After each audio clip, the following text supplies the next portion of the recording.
Hello friends and welcome back to the English club. तो friends, जैसा कि हम लोग देख रहे हैं टॉपिक प्रोनाउन को, तो प्रोनाउन का टॉपिक जो है हम लोग आगे ले चलेंगे इस सीरीज में। तो प्रोनाउंस में आज हम दो इंपॉर्टेंट प्रोनाउंस को डिस्कस करने वाले हैं फ्रेंड्स। एक हमारा होगा इंट्रोगेटिव प्रोनाउन और दूसरा हमारा होगा दोस्तों रिलेटिव प्रोनाउन, और दोनों कहीं ना कहीं काफी इंपॉर्टेंट है। और रिलेटिव प्रोनाउन को तो हम कह सकते हैं कि क्लॉज में रिलेटिव प्रोनाउन यदि आपने नहीं पढ़ा तो फ्रेंड्स क्लॉज पढ़ना ही बेकार है, और हम समझ सकते हैं कि आपने क्लॉज पढ़ा ही नहीं। विदाउट रिलेटिव प्रोनाउन की जानकारी हुए आप क्लॉज सीखे हैं तो मानकर चलिए आपको कुछ नहीं आता है। तो चलिए दोस्तों, ये हमारी इंपॉर्टेंट थी, इस चीज से आप समझ सकते हैं कि आज का टॉपिक कितना खास होने वाला है। तो आज के टॉपिक को हम लोग मेंशन कर लेते हैं, शुरुआत करते हैं टॉपिक को प्रोनाउन। ये हम लोग का है और इसकी सीरीज में हम लोग आज बात करेंगे। सबसे पहले हम बात कर लेंगे आपको इंट्रोगेटिव प्रोनाउन को। इंट्रोगेटिव प्रोनाउन, चलिए दोस्तों आप देख लीजिए इंट्रोगेटिव प्रोनाउन। अब हम लोगों को सबसे पहले समझना है कि इंट्रोगेटिव प्रोनाउन होता क्या है दोस्तों। तो देखो दोस्तों, ये नाम सही है, स्पष्ट है, इंट्रोगेटिव, ठीक है ना। तो जो हमारा इंट्रोगेटिव है प्रोनाउन को यदि हम लिखे तो ये हमारा पार्ट्स ऑफ स्पीच में नाउन है और इंट्रोगेटिव हमारा क्या है, एडजेक्टिव है। और इस प्रोनाउन को ये क्या कर रहा है, क्वालिफाई कर रहा है। मतलब कैसा प्रोनाउन, तो आंसर मिलेगा इंट्रोगेटिव, ठीक है ना। कैसा बॉय, तो इंटेलिजेंट बॉय। कैसा मैन, तो भाई टॉल मैन, ठीक है ना।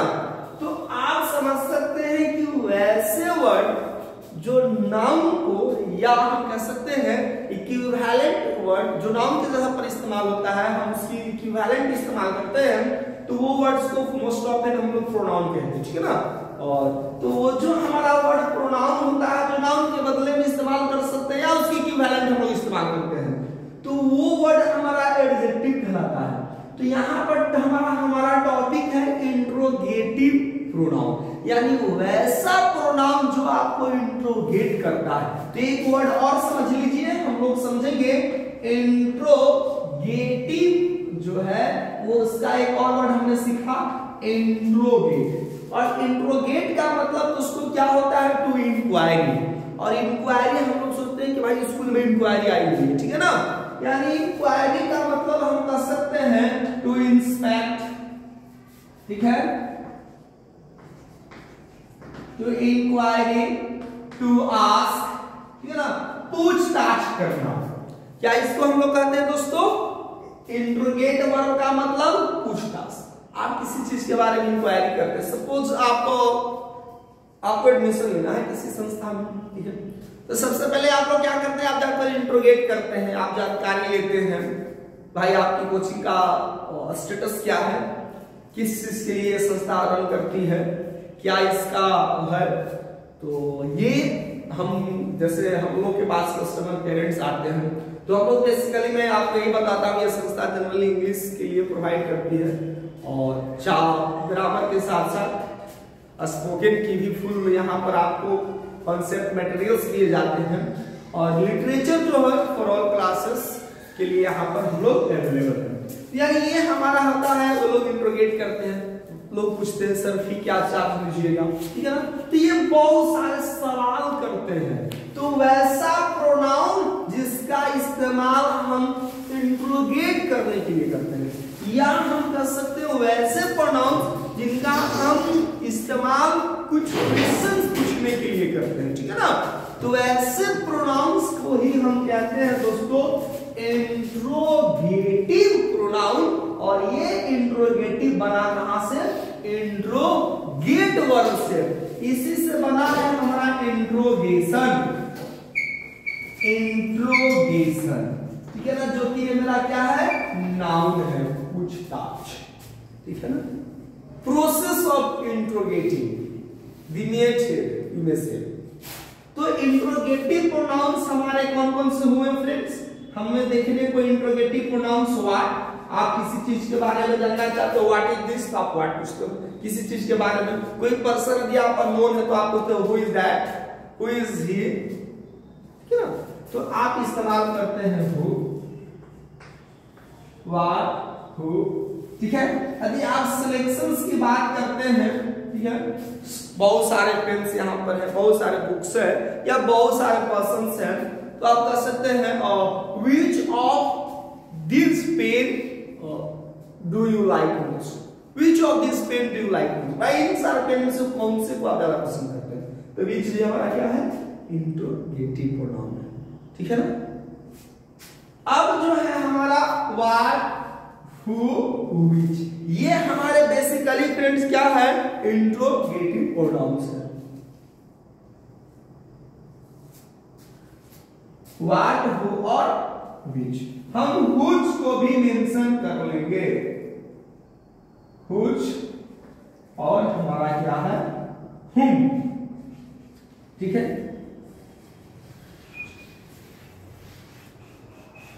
व्हिच जनरली हम लोग इसको डिटरमिनर के रूप में इस्तेमाल करते हैं, बट ये प्रोनाउन भी होगा,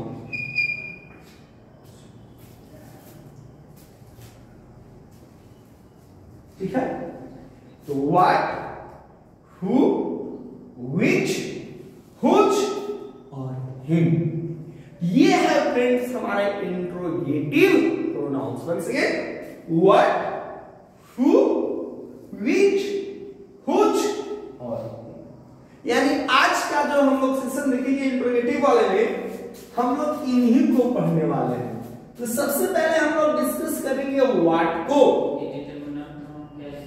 हाँ, व्हिच का जो होता है हमारा डिटरमिनर भी होता है, जैसे व्हिच फ्रेंड, ठीक है, तो फ्रेंड है उसके बाद डिटरमिनर हो गया।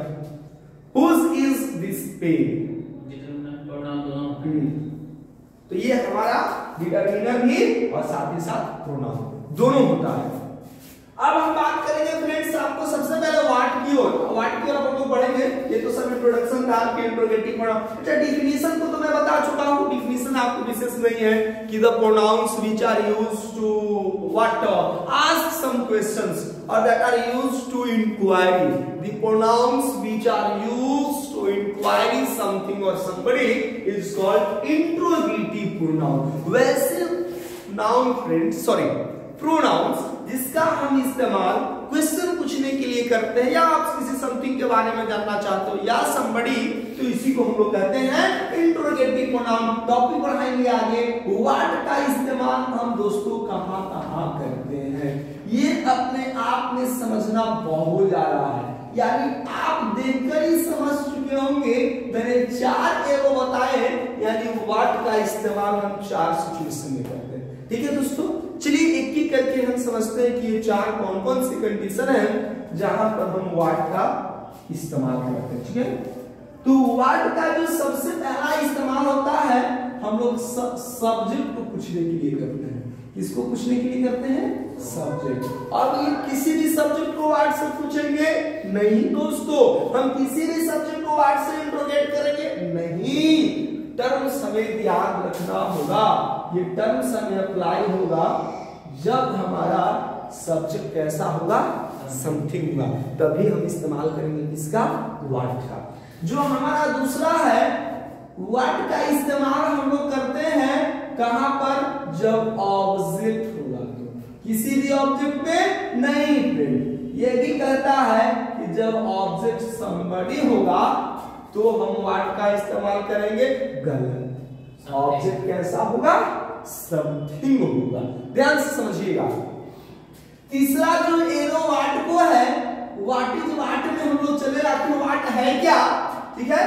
पहला नंबर में तो पता चल गया कि व्हाट मेरा प्रोनाउन है, ठीक है ना, और व्हाट मेरा एडजेक्टिव भी है, ठीक है ना, डिटरमिनर भी व्हाट होता है। तो खैर उसके हम चर्चा नेक्स्ट करेंगे स्टेप बाय स्टेप। व्हाट का इस्तेमाल जो दोस्तों हम लोग कंप्लीमेंट के लिए भी करते हैं,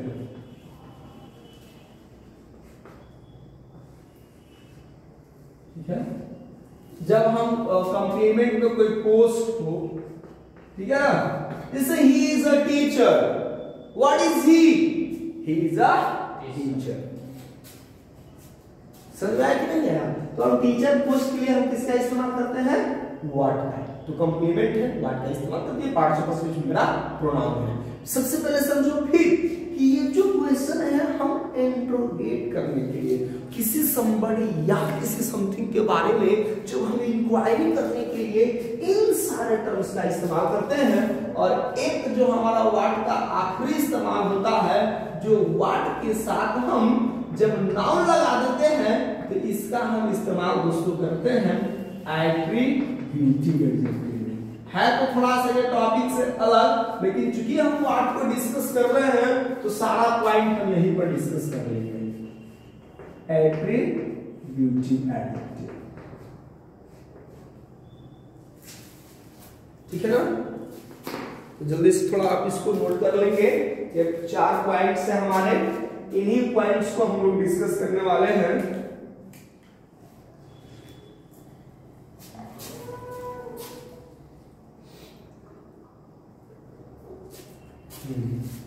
हमको कॉम्प्लीमेंट जो पोस्ट लिखे उसमें चलिए अभी आपको ये समझ में कि सर कॉम्प्लीमेंट पोस्ट लिखे क्या होगा, एक प्रॉब्लम है आपको।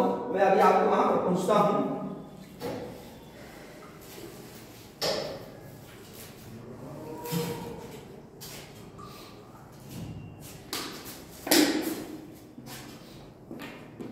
चलिए दोस्तों, आपका भी ब्रेक मिल गया होगा। अब हमें समझना है कि सर पहले यहां पर पहले स्टेप बाय स्टेप सबसे पहले समझो कि और जब हमारा सब्जेक्ट क्या हो, समथिंग हो, तो हम कैसे वर्ड का इस्तेमाल करते हैं। देखो बहुत साधारण सा सवाल एग्जांपल लेंगे, एग्जांपल के थ्रू मैं आपको बहुत बढ़िया से समझा दूंगा। जैसे मैं कहता हूं द बुक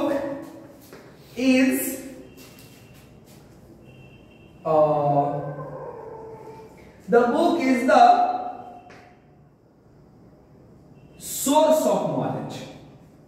बात भी सही है कि जो किताबें होता है नॉलेज का भाई सोर्स होता है क्या, ठीक है ना।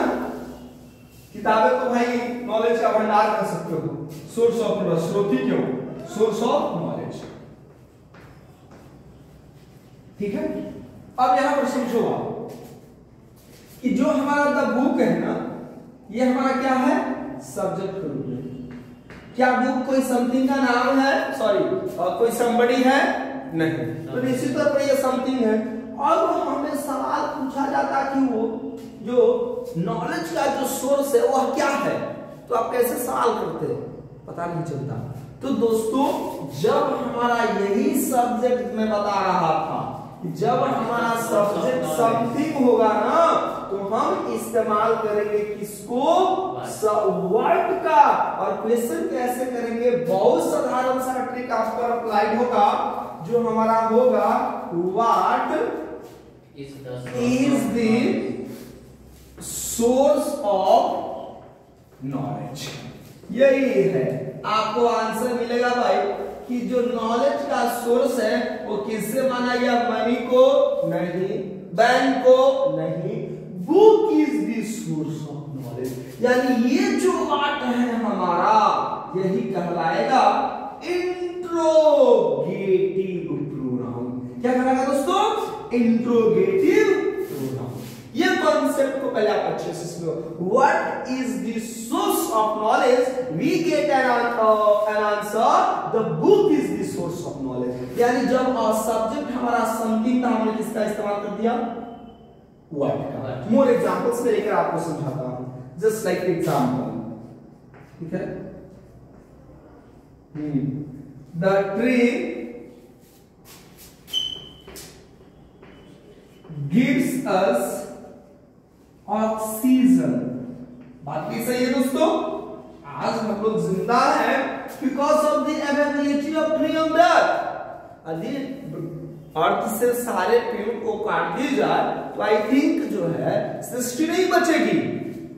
हमारा जो प्लैनेट अर्थ है, इसका जो अस्तित्व, एग्जिस्टेंस खतरे में आ जाएगा।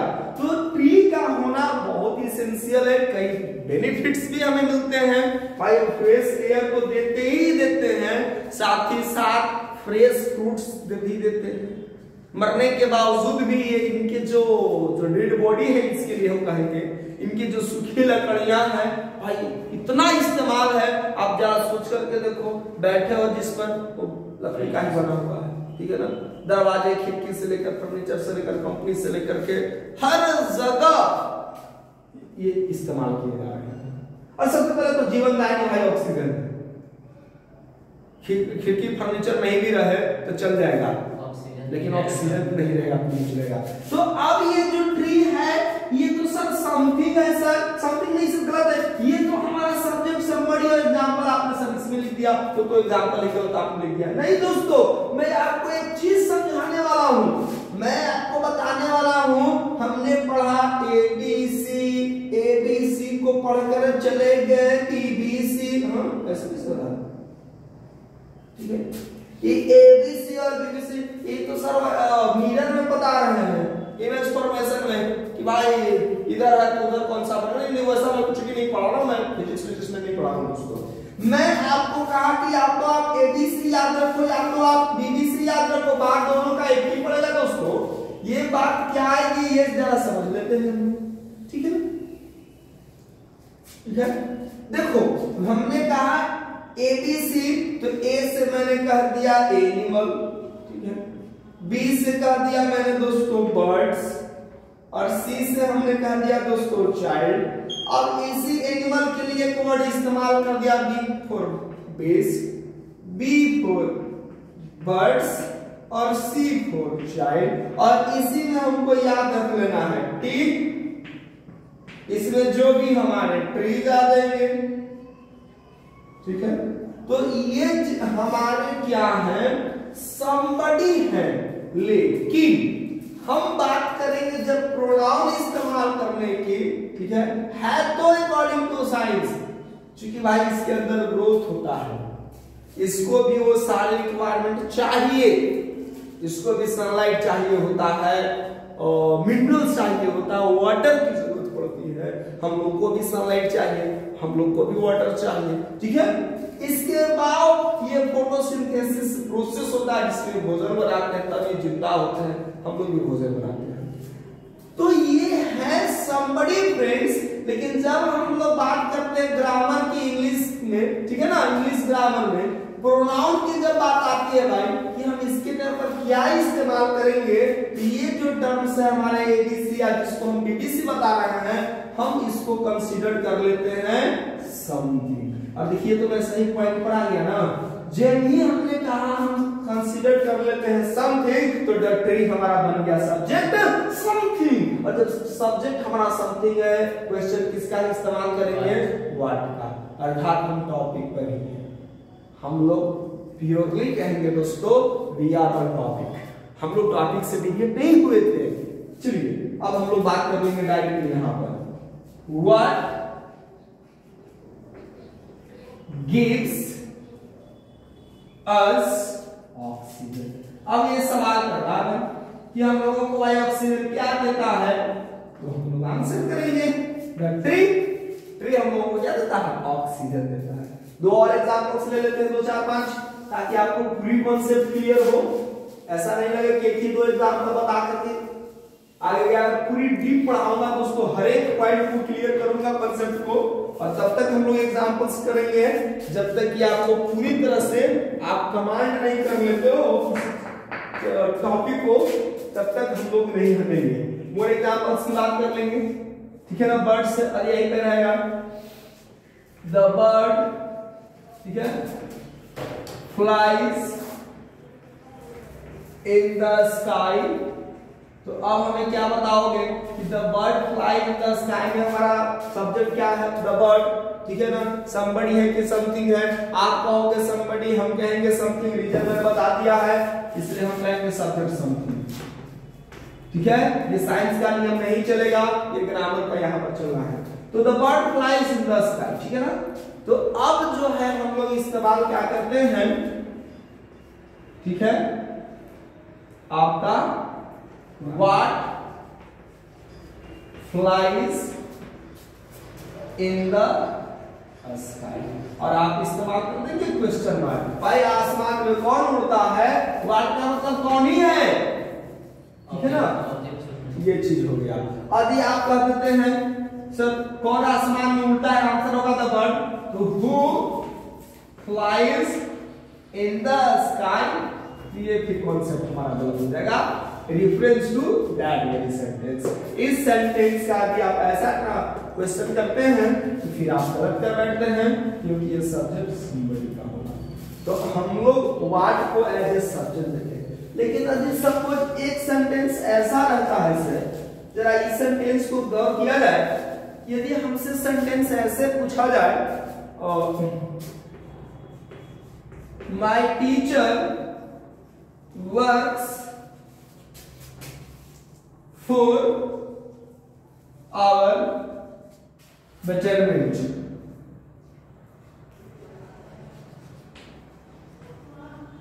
भाई टीचर हम लोग के जो सर हैं, हम लोग की भलाई के लिए काम करते हैं, बेटरमेंट समझोगे या लिख ही देता हूं क्लियर कॉन्सेप्ट आज को आप डाउट करोगे, ठीक है ना। वर्क्स फॉर आवर बेटरमेंट, ठीक है। My teacher works for our betterment. अब हमारा सब्जेक्ट क्या हो गया, माय टीचर। तो क्या ये कोई समथिंग होंगे सर आपके? नहीं, ठीक है ना। ये पढ़ाने का काम हमारा कोई समबड़ी कर रहा है। तो जब हमारा सब्जेक्ट समबड़ी हो गया, तो देखो मैं एक स्टेप आगे भी बढ़ गया।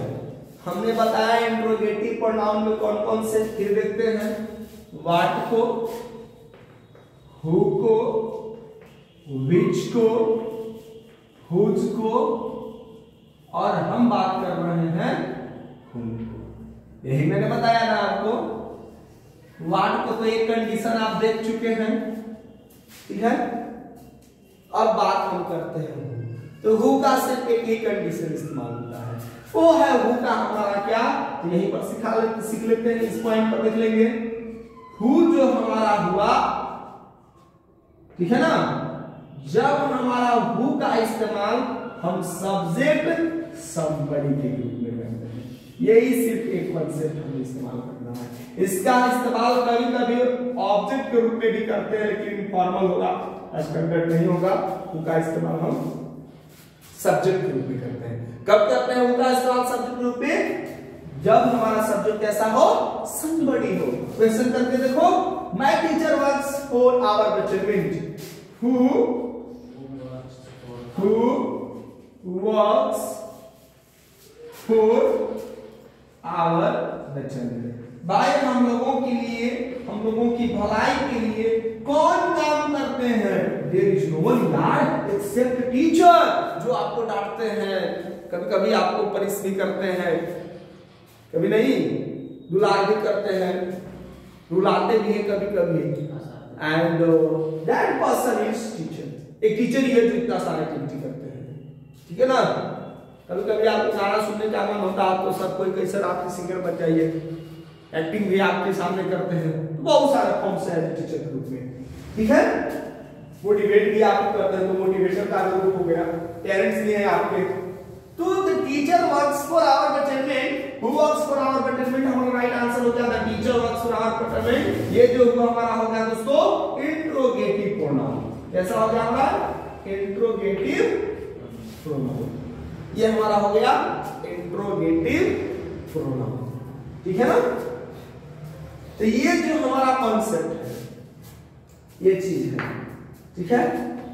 अब हमारा देखेंगे नेक्स्ट एग्जांपल, कुछ और एग्जांपल्स।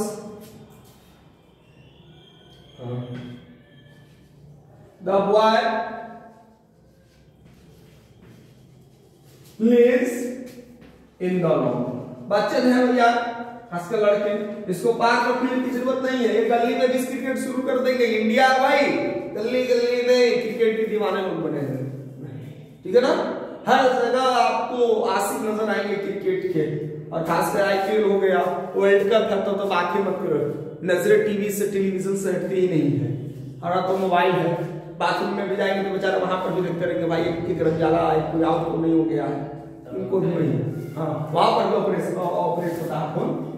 तो the boy plays in the lawn, ये हम यहां पर लिख सकते थे, कोई दिक्कत नहीं है, ठीक है। तो the boy plays in the lawn में आप देखो यानी कौन एक्शन कर रहा है, लड़का जो है गली में खेलता है, ठीक है ना। तो ये जो है हमारा सब्जेक्ट हो गया। अब खेलने का काम तो कोई समबड़ी ही करेगा, ये भी नन है आपका, तो ये जब somebody है तो somebody कैसा है?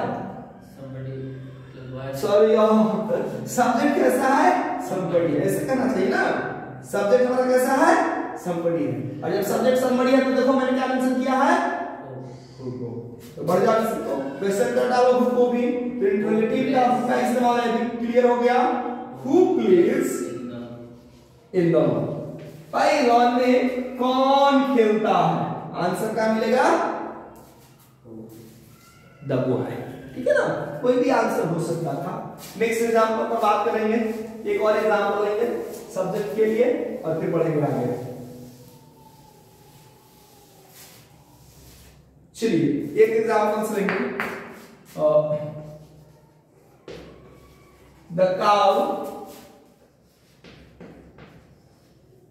Gives us sweet milk. बहुत जरूरी है मिल्क हम लोगों के लिए, फुल ऑफ न्यूट्रिएंट्स है भाई, सारे न्यूट्रिएंट्स जरूर आप कंज्यूम करें, जरूर आप इसका सेवन करें मिल्क का। The cow gives us sweet milk, हमारा सब्जेक्ट क्या है? The cow. अब द काउ समबडी है या समथिंग है? जल्दी से बताओ। समबडी है लेकिन ग्रामर के अनुसार समथिंग है। बहुत बढ़िया है, तो समबडी, नो डाउट ये समबडी नहीं है, लेकिन हम इसको इस्तेमाल करेंगे किसके जैसा? समथिंग के जैसा। तो हम क्वेश्चन की बात करेंगे तो व्हाट की who? What. Very nice. What की हु आंसर होगा what. What gives us sweet milk? What gives us sweet milk. ये तो दोस्तों आपको उम्मीद करेंगे हम कि आपको आंसर बिल्कुल सही रहा होगा। What gives us sweet milk आपने देख लिया, ये हमारा बताओ गिव्स अस स्वीट मिल्क, ये आपको आंसर मिलेगा। तो फ्रेंड्स ये हमारा क्या हो गया? व्हाट और हु का हमारा दो कॉन्सेप्ट क्लियर हो गया कि व्हाट का इस्तेमाल हम करेंगे समथिंग के लिए और हु का इस्तेमाल करेंगे somebody के लिए। The bottle is on the table, जल्दी से बोलिए। What is on the table? ठीक है ना। The fan is moving, what is fan? What is moving? The man is playing, who is playing? ठीक है। He is walking, who is walking? Why? क्योंकि ही हमारा सब्जेक्ट है। राइट, ओके, टेंशन कर सकते हैं। यस, ये सारी चीजें हमारे लिए काफी इंटरेस्टिंग होगा। ठीक है। Walking is a good exercise. What is a good exercise? Smoking is a bad habit. What is a bad habit? क्योंकि वॉकिंग, स्मोकिंग ये सब्जेक्ट हमारे समथिंग कंसीडर्ड किए जाएंगे। ये हम लोगों ने सीख लिया। चलिए, ये है the pen is costly. What is costly? My father is at the door, who is at the door? Clear friends, यानी हु क्यों? फादर, पता है आपको समबडी है। तो चलिए कॉन्सेप्ट पढ़ेंगे। अब बढ़ेंगे कॉन्सेप्ट नंबर 2 की ओर। हु को आपने समझ लिया, हु का सिर्फ एक कंडीशन, सब्जेक्ट समबडी के लिए, ऑब्जेक्ट हमारा समथिंग होता है। तो आइए समझेंगे सबसे पहले ऑब्जेक्ट क्या होता है दोस्तों, उसके बाद हम लोग जानेंगे इसका क्वेश्चंस के रूप में कैसे बनाते हैं। बहुत ही इंटरेस्टिंग होगा। चलिए, आपको सारी कॉन्सेप्ट बिल्कुल क्लियर हो गया होगा, आप इसको जरूर देखें। ठीक है। चलिए, ऑब्जेक्ट को हम लोग फ्रेंड्स समझेंगे। हमारा ऑब्जेक्ट क्या होता है? ओ अंडा नहीं समझना ना, ये जो है ना वो मत समझोगे। ठीक है, ये ऑब्जेक्ट है। ऑब्जेक्ट हमारा क्या होता है? देखो दो तरीका है दोस्तों इसको पहचानने का, और ऑब्जेक्ट को हम जब भी डील करेंगे तो एक और ऑटोमेटिक इंट्रोगेटिव वर्ड हमारा क्लियर होगा। हम बता रहे थे आपको क्या? व्हाट। तो हमारा क्लियर कौन सा हो गया? हु। हम लोग क्लियर कर रहे थे व्हाट, और हमारा व्हाट में कौन सा प्रोनाउन क्लियर हो गया? हु। हु भी हम लोगों ने देख लिया। ठीक है ना। अब जब भी हम लोग ऑब्जेक्ट क्लियर करेंगे एक और कॉन्सेप्ट क्लियर हो जाएगा, एक और इंट्रोगेटिव वर्ड ऑटोमेटिक क्लियर हो जाएगा। चलो देखो दोस्तों, ऑब्जेक्ट क्या होता है? देखो सेंटेंस में हमारा क्या होता है? सेंटेंस होने का जो मिनिमम रिक्वायरमेंट है वो क्या है दोस्तों? हमें एक सब्जेक्ट होना चाहिए, एक प्रेडिकेट होना चाहिए। चलिए, आप बच्चे नहीं प्रेडिकेट मत बोलो, फाइनाइट मत बोलो, वर्ब होना चाहिए। ठीक है ना। अब इसके अतिरिक्त भी बहुत सारे चीज होंगे। अब सिर्फ सब्जेक्ट और वर्ब होगा तो सेंटेंस बहुत छोटे बनेंगे। I teach, I play, I walk, I swim, I dance, I right, I eat, I play. These are very simple sentences, right? अब सेंटेंसेस में हम लोगों को और भी चीजें को इंक्लूड करना पड़ेगा, ठीक है दोस्तों।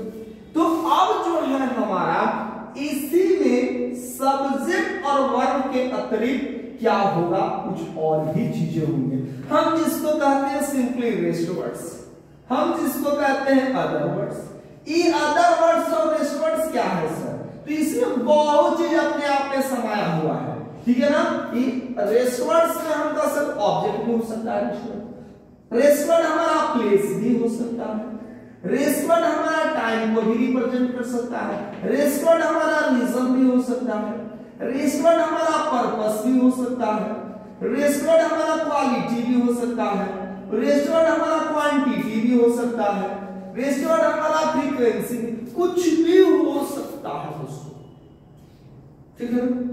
रीजन पर्पस व्हाटएवर, जो कहीं ना कहीं ये हम सिंपली कहते हैं रेस्टोरेंट नहीं, हम रेस्टोरेंट से काम नहीं चलाएंगे, हमें इंडिविजुअल करके समझना है। तो दोस्तों सेंटेंस में सब्जेक्ट और एक वर्ब, और आपको जो ही मैंने वर्ब कहा तो वर्ब सुनते ही आपके मन में एक सवाल आया होगा जी, एक आइडिया होगी, ओ वर्ब यानी वर्ब का मतलब होता है एक्शन। अब हम लोग का एक्शन रनिंग, तो रनिंग में तुरंत आता है रनिंग, ड्रिंक, ये ड्रिंक हो गया। ईट, अब हम ईट करते हैं, चॉकलेट वॉकलेट रहता ईट करते हैं, यानी एक एक्शन होता है। क्या होता है दोस्तों? एक एक्शन होता है, यानी वर्ड को हम कहते ही क्या है? एक्शनल वर्ड। क्या कहते हैं इसको हम? एक्शनल वर्ड। भाई ये एक्शन को अब हम प्ले करते हैं तो भाई कभी हाथ इधर से उधर चलता, पैर भी चलता है और फाइट करते हैं, ये और एक्शन हो जाएगा आपको, ठीक है ना। क्वायर में भी हो जाएगा। तो एक्शनल वर्ड इज कॉल्ड वर्ब। सिर्फ एक्शन नहीं होता है, कभी कभी स्टेट को भी शो करता है, इमोशंस भी होते हैं, तो खैर लेकिन मोस्ट ऑफ्टन यही हमारा डिफिनेशन चलता है। तो सब्जेक्ट के एक्शन करने से, सब्जेक्ट जब कोई एक्शन हुआ और उस एक्शन का प्रभाव जिस थिंग पे या जिस पर्सन पर पड़ता है, ठीक है, वही पर्सन, वही थिंग्स, वही जो है ऑब्जेक्ट कहलाता है, ठीक है दोस्तों। यानी सब्जेक्ट के कोई एक्शन होने से जो चीज है या जो व्यक्ति, somebody भी हो सकता है, समथिंग भी हो सकता है, जो डायरेक्टली अफेक्टेड होता है, that word is called an object. The word that is directly affected by the action of a subject in a sentence is called an object. आइए दोस्तों क्योंकि पॉइंट हम नोट करते हैं, आपने कॉन्सेप्ट समझा ऑब्जेक्ट को। The word, yeah, that is the word that is directly affected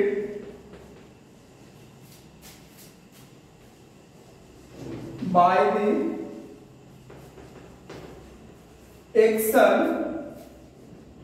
of a subject is called an object, ठीक है। इसी को हम क्या कहते हैं? ऑब्जेक्ट। अब ये दोस्तों ये इतना कॉन्सेप्ट हो गया कि सब्जेक्ट कोई काम करेगा, काम करने का प्रभाव जिस पर पड़ेगा उसको हम ऑब्जेक्ट कहेंगे। इतना करने की जरूरत नहीं है, मैं आपको हम सिंपल पैटर्न बता देता हूं दोस्तों। हम आपको सिखाने वाले हैं कि जब ऑब्जेक्ट हमारा या कोई काम करेगा, ठीक है ना, तो उसका प्रभाव या तो somebody पर पड़ेगा या तो something पर पड़ेगा, कोई और तीसरा हो नहीं सकता, ठीक है ना। somebody या तो something। तो somebody यदि ऑब्जेक्ट होगा तो हम इस्तेमाल कर लेंगे मैंने कहा था मैं एक और इंट्रोगेटिव वर्ड को सफाया करने वाला हूं, यानी हुम को आपने समझ लिया। हुम माने आप जिसे जिसका जो समझते हैं, ये हुम हमारा क्या है, तो ये इस्तेमाल होता है हुम is used for asking an object somebody. हुम क्या है, तो हुम का हम इस्तेमाल ऑब्जेक्ट समबडी को पूछने के लिए करते हैं, क्योंकि हमारा टॉपिक क्या है, इंट्रोगेटिव प्रोनाउन। और इंट्रोगेट का मतलब शुरू में भी मैंने बताया था पूछताछ करना। तो ये हुम ऑब्जेक्ट समबडी के बारे में क्या करेगा, इंक्वायरी करेगा, पूछताछ करेगा। और जब हमारा समथिंग होगा तो इसका इस्तेमाल करेंगे हम व्हाट को, यानी एक तीर से डबल शिकार। व्हाट का दूसरा कॉन्सेप्ट फिनिश हुआ और हमारे पास एक और टर्म हुआ हिम। हु को देख चुके हैं, व्हाट देख रहे हैं, यानी व्हाट में हम लोग तीन और पढ़ लिए, हु और हुम। बच गया हमारे पास दो, विच और व्हिच। तो जल्दी से उसको भी देखते हैं, इस पर एग्जांपल करेंगे हम लोग। चलिए एग्जांपल, चलिए अब मैं दो एग्जांपल्स लेता हूं, ठीक है। एग्जांपल्स होगा, ठीक है। Tom takes a cup of tea, a cup of tea. भाई इसको टी ज्यादा पसंद है, कॉफी को प्रीफर नहीं करता है। तो एक कप ऑफ टी जो है दोस्तों हमारा, टॉम मेरा सब्जेक्ट है, टॉम एक एक्टिविटी कर रहा है, क्या करने का, टेक करने का। तो ये फाइनाइट वर्ब V5 है, ठीक है ना, फाइनाइट वर्ब, ठीक है। तो ये एक एक्शन करता है लेने का, और इसके लेने से जो प्रभावित क्या हो रहा है, कौन डायरेक्टली इफेक्टेड है भाई, कौन प्रभावित है, एक कप ऑफ टी। तो जो प्रभावित होता है उसको हम क्या बताए हैं, सब्जेक्ट के एक्शन करने से जो डायरेक्टली प्रभावित होता हो, डायरेक्टली इफेक्टेड होता हो, वही तो है ऑब्जेक्ट। तो अब बताओ कि एक कप ऑफ टी क्या ये समथिंग है, जी हाँ समथिंग ही तो है सर। इस तरह से पूछ रहे जैसे लग रहा है समबडी को, एक कप ऑफ टी हमारा क्या है, समथिंग है। और अब आप देख लो कि जब हमारा ऑब्जेक्ट समथिंग होता है क्वेश्चन किससे करते हैं, वर्ब से। तो आपने देखा ऑब्जेक्ट सेकंड का ये पैटर्न कैसे क्लियर हुआ, ऑब्जेक्ट समथिंग को हम किससे करते हैं, व्हाट से। क्वेश्चन करके दिखाइए, what Tom takes, question mark, जी नहीं। हाँ इससे कैसे हो रहा है सर, गलत। इतना मन्नत से सर इंग्लिश सीखने के लिए कोशिश किया, इंग्लिश गलत है, हर बार टर्म टेक्स सेंटेंस गलत हो गया सर। ऐसे नहीं होगा दोस्तों, कुछ करना होगा। क्या करना होगा जरा हम समझते हैं। देखिए ये कॉन्सेप्ट क्यों गलत हो गया हमारा, ये जो हमारा व्हाट टॉम टेक्स, हाँ Tom takes cup of tea, clear तो है, नहीं क्लियर है। जो दिखने में सही लगे वो वाकई में सही है, इसकी कोई गारंटी वारंटी नहीं है दोस्तों। पहले आप जांचे। हम लोग सुने थे एक सेंटेंस दोस्तों, और आज भी सुनते हैं, a book is not judged bye its cover. एक किताब को आप उसकी कवर देख करके नहीं पहचान सकते। ये देखने में तो है व्हाट टॉम टेक्स, टॉम क्या लेता है, एक कप ऑफ टी। सेंटेंस को क्या गलत दोस्तों, ये बना हमारा क्या, question.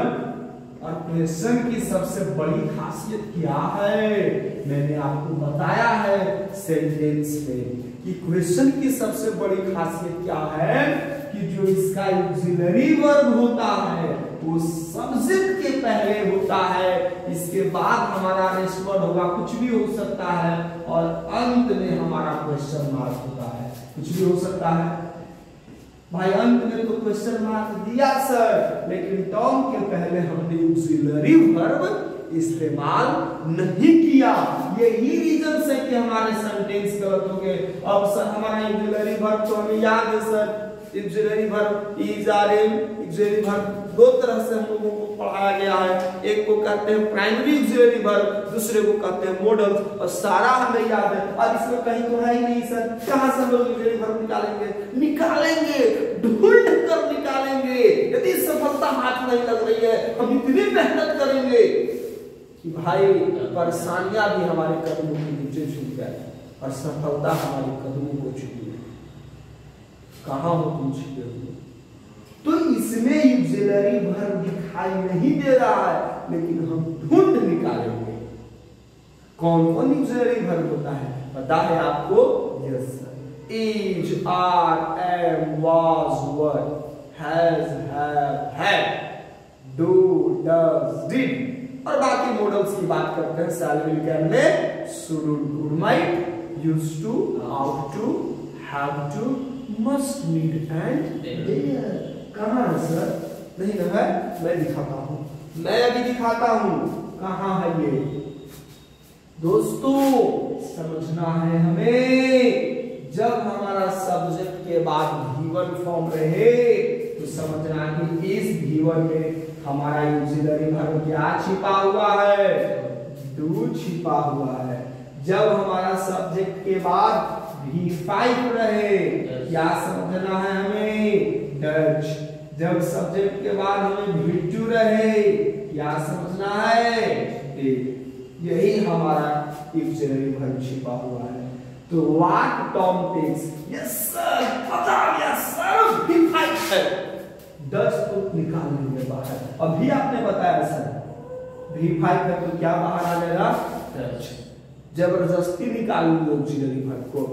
What does Tom take, भाई टॉम क्या लेता है? अब हमारा जाकर सेंटेंस करेक्ट हो गया। What does Tom take? Tom takes a cup of tea. आइए बातें समझ में फ्रेंड्स, यही चीजें हमारा ऑब्जेक्ट, ये चीजें फिर एग्जांपल से ले लेंगे ताकि आपको कंसेप्ट बेटर हो। अब हमारा एग्जांपल से लेंगे। चलिए, यस,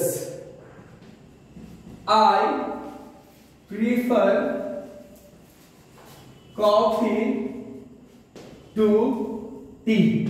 लेकिन बात मेरी कर ली जाए तो मलाई कप ऑफ टी उसको पसंद है भाई, चाय की चुस्कियां लेता है, लेकिन हम तो कॉफी को ही प्रीफर करते हैं।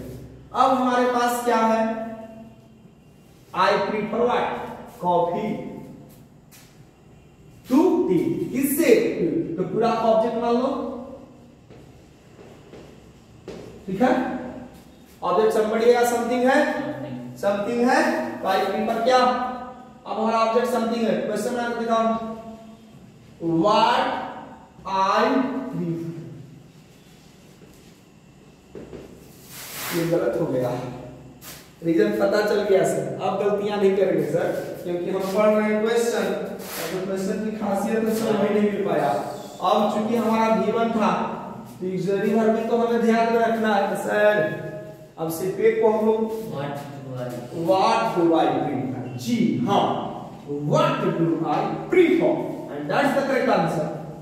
व्हाट डू आई प्रीफर, यही है फ्रेंड्स हमारा correct answer. What do I prefer ये था। अब बात करेंगे ऑब्जेक्ट समथिंग की ओर। सॉरी, समथिंग को तो हम लोग डिस्कस कर लिए, अब हम बात करेंगे ऑब्जेक्ट समबडी की ओर। चलिए दोस्तों, more examples and concept clear होगा हम लोगों का। चलिए, अब हमारा जो क्वेश्चन है, जस्ट लाइक एग्जांपल,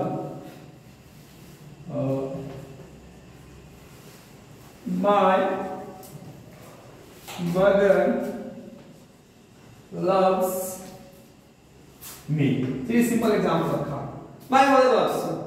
अब जो माय मदर है, अब बताओ कि ये सब्जेक्ट हमारा समबडी है? जी हाँ, सब्जेक्ट समबडी है, ठीक है। हमारा क्या है? V5 है। ये मेरा क्या है? ऑब्जेक्ट समबडी है, समथिंग है? नहीं, समबडी है, स्वाभाविक है, समबडी है। ये चीज हमारा सब ऑब्जेक्ट क्या है? समबडी। चलो दोनों एक ही बात सिखा देता हूं और उनको। पहले बताओ हमारा सब्जेक्ट समबडी है, सब्जेक्ट को क्वेश्चन करो। सब्जेक्ट समबडी क्वेश्चन किससे करते हैं? अभी अभी हमने पढ़ा हु। चलो क्या होगा?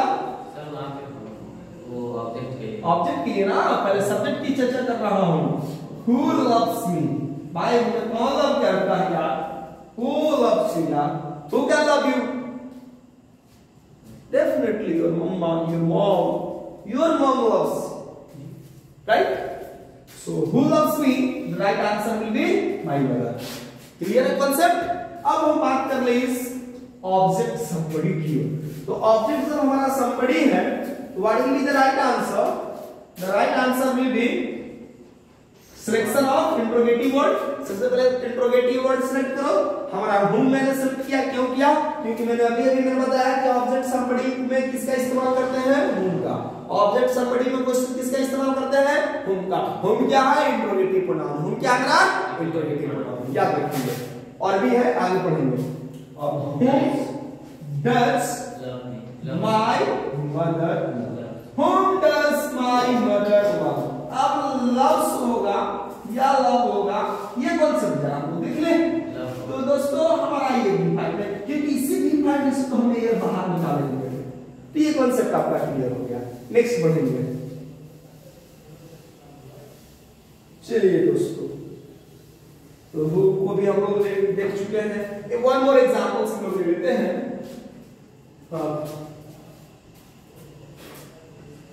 They beat the old man।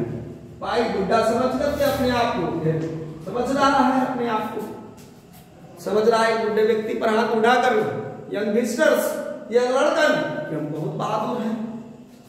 लड़ना है तो जाके यार अच्छे अपने दुश्मनों से, जो तुम्हारे सरहद पार जो है आपकी संपत्ति को, अपने देश को नुकसान पहुंचा रहा है, उनसे जाकर लड़िए ना। ये ओल्ड मैन पर कहां को आप दिखाते हैं? ओल्ड मैन बताओ जल्दी से। सब्जेक्ट समबडी हो गया मेरा, ऑब्जेक्ट मेरा समबडी मैंने रखा। दे हम बीट भी1 को रखेंगे, बीट हमारा भी2 भी होता है, ठीक है ना। चलिए मैं कहता हूं कि बीट हमारा भी2 फॉर्म है, पास्ट टेंस में। पास्ट टेंस क्लियर कर देता हूं यस्टरडे कर करके। They beat the old man yesterday, right, full stop. B2 बन गया। बीट का हमारा V1, V2 और V3, ठीक है ना। तो V1 V2 तो हमारा क्या होता है? B3 होता है, बीट बीट। लेकिन V3 क्या होता है? B10। क्या होता है? V3 form B10। B for beating, B for beats. Concept clear. आओ बढ़ेंगे आगे। क्या करेगा सब्जेक्ट के लिए? Subject somebody. Subject somebody who और whom? हु और whom? क्लियर कॉन्सेप्ट हो गया सर। हम नहीं इस्तेमाल करेंगे, हम का इस्तेमाल हम ऑब्जेक्ट समबडी के लिए करते हैं। Who beat the old man, the old man. Question mark will be there. Now object somebody, object somebody who और whom? Who, whom, what? What की तो चर्चा हमें कभी भी नहीं दिखाई दे रहा। What somebody, somebody, somebody nowhere, somebody गया तो छुट्टी। अभी अभी पढ़ा हमने, पढ़ा सब्जेक्ट को, बच गया मेरा हूं, करेक्ट आंसर हूं, ठीक है। तो whom did, क्योंकि मैंने V2 कहा, V2 में क्या हमारा ऑक्सिलरी वर्ब छिपा हुआ है? did। whom did the old man beat? भाई ये लोग whom did the old man beat? वे लोग जो है, तो सब्जेक्ट में उल्टा बोल रहा हूं ना। whom did they beat?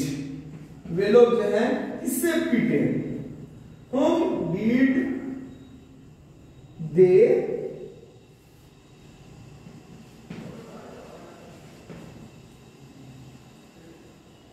beat yesterday? कितना सिंपल सेंटेंस रहा। whom did they beat yesterday? वे लोग ने कल अर्थात बीते हुए कल yesterday किनको पीटा? तो they beat the old man yesterday।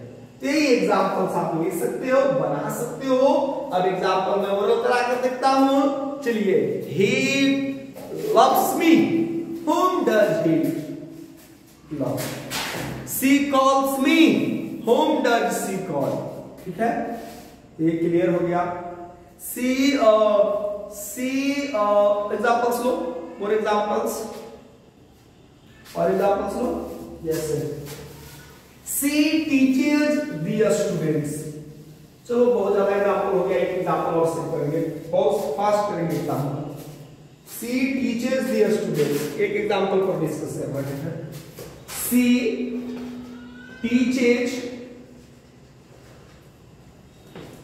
The students. ठीक है, ये कॉन्सेप्ट क्लियर कर लो। Subject somebody, subject somebody, subject somebody, who से, ऑब्जेक्ट समबडी हु से। ये ऑब्जेक्ट है नॉट सब्जेक्ट। ठीक है ना, इस्तेमाल कर लो। व्हाट कलर वो होगा दोस्तों, आपको पता है। Who teaches the student? भाई बच्चों को कौन पढ़ाता है विद्यार्थियों को? आंसर मिलेगा सी। उसने भाई गिरा उठाइए कि हम इन बच्चों को पढ़ाएंगे, इन गरीब बच्चों को जिनके माँ बाप भाई फी देने में सक्षम नहीं है, वे लोग। ठीक है, तो ये चीज होगा, वे लोग एफर्ट नहीं कर सकते इन फी को, तो ये वो हम लोगों को पढ़ाएंगे। नहीं, सब्जेक्ट में हम लोग फाइनाइट वर्ब का इस्तेमाल नहीं करते हैं। और जब हम ऑब्जेक्ट की बात कर लेंगे तो whom does she teach, वह किसे पढ़ाती है? आंसर मिलेगा she teaches the student। whom does she teach? अब टीचर्स नहीं करेंगे क्योंकि डज में यहां पर करेक्ट हो गया। बढ़ते हैं दोस्तों कंप्लीमेंट की ओर। व्हाट का जो अगला इस्तेमाल है वो है हमारा कंप्लीमेंट। बहुत सारे चीजें आपने देख लिया व्हाट के बारे में। चलिए ठीक है, अब हम कंप्लीमेंट की ओर बढ़ेंगे। कंप्लीमेंट को जरा जानकारी ले, नाम से ही स्पष्ट है कि ये जो कंप्लीमेंट है पार्ट्स ऑफ स्पीच में नाउन बना हमसे कंप्लीट से। कंप्लीट का मतलब होता है दोस्तों पूरा कर देना, टू फिनिश। तो कंप्लीमेंट एक ऐसे टर्म दिया गया ना जिसका काम ही है सेंटेंस की मीनिंग को फिनिश कर दे, तो नाम पड़ा कंप्लीमेंट। भाई हम लोग नॉमेनक्लेचर में बहुत एक्सपर्ट है जी। अरे जैसा काम करे वैसा नाम पड़ा। अब ये तो हम लोग भाई इंडियन ऐसे भी जुगाड़ू जो दिमाग बहुत ज्यादा लगा लेते हैं, और वो भी नाम करने में तो कहना ही नहीं है। आदमी यदि मोटा है तो नाम पड़ जाएगा मोटका। अरे वो तो दूर की बात हम लोग करेंगे नहीं, हम लोग भाई इतने एक्सपर्ट हैं सफिक्स और प्रीफिक्स में, कहना नहीं है। मैथों में जबरदस्ती लगा देंगे, वाह इधर से बन जाएगा मैथवा, मैथवा तो बड़ी है। और इससे फिजिक्सों की बात कर लेते हैं, और भाई जो जुआ का क्वेश्चन हाल चाल हो ठीक है, ठीक हो, ठीक है ना। तो ये सब हम लोग को प्लस पॉइंट है, इतना हम लोग एक्सपर्ट बने हुए हैं। ठीक है, तो नोमेनक्लेचर आपको केमिस्ट्री में अच्छे से सिखाया गया है, यहाँ भी मैं आपको सिखा दे रहा हूँ। हमारा नोमेनक्लेचर बहुत आसान है। हम नोमेनक्लेचर सिर्फ वाल लगाकर कर देते हैं, और नहीं तो हमारा दूसरा नोमेनक्लेचर है फिजिकल शेप देखकर हल्का हलवा बना देते हैं। ठीक है ना, तो आप भी कोई नोमेनक्लेचर कर लीजिए सर के लिए इशारा, तो नहीं कोनो सर से कह लीजिएगा। चश्मा वाला सर भी कहेंगे तो भी है, तो कल चश्मा नहीं लगा कर आएंगे। ठीक है ना, और टकला सा कहिएगा तो कुछ दिन के बाद बाल ग्रो आ जाएगा, तो आप समझ लीजिएगा कि क्या कहिएगा। कंप्लीमेंट की बात करेंगे दोस्तों, तो कंप्लीमेंट क्या होता है? कंप्लीमेंट जैसा मैं आपको बताया कि कंप्लीमेंट जो होता है जिसका मकसद होता है सेंटेंस में मीनिंग को कंप्लीट कर देना। कहते क्या है हमको कंप्लीमेंट को? द वर्ड और ग्रुप ऑफ वर्ड्स, कोई भी हो सकता है। द वर्ड और group of words, group of words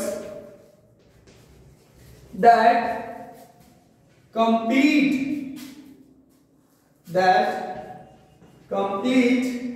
the meaning of a sentence, the meaning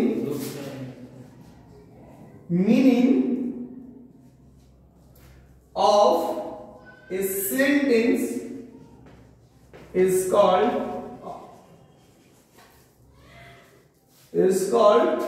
the complement। हम इसी को तो कंप्लीमेंट कहते हैं। ठीक है ना, हम इसको क्या कहते हैं? वैसे वर्ड सेंटेंस का जो कह सकते हैं जो उसकी मीनिंग को कंप्लीट के लिए जिम्मेवार हो, रिस्पॉन्सिबिलिटी रखता हो, तो वैसे वर्ड से हमारे कहलाएंगे क्या? कंप्लीमेंट। जैसे अब हम कहते हैं वो करते हैं ही इज, वह है, तो अब सवाल मिल गया तो अब क्या है बताओ।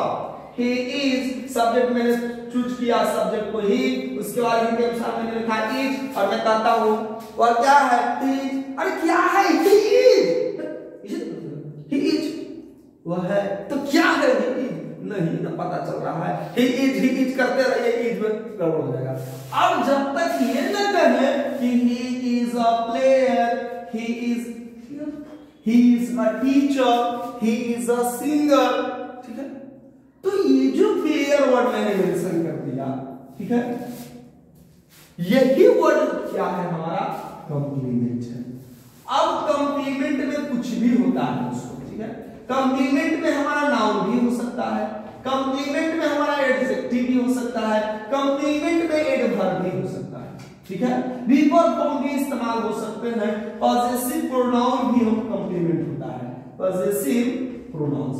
इतने सारे कंप्लीमेंट हो सकते हैं। जैसे ही इज वह है, तो क्या है तो अब आंसर मिलेगा, क्या नहीं कैसे के भी जवाब मिलेगा। नाउन था तो क्या मिला, एडजेक्टिव होगा तो कैसे, ही इज तो ही इज मैड,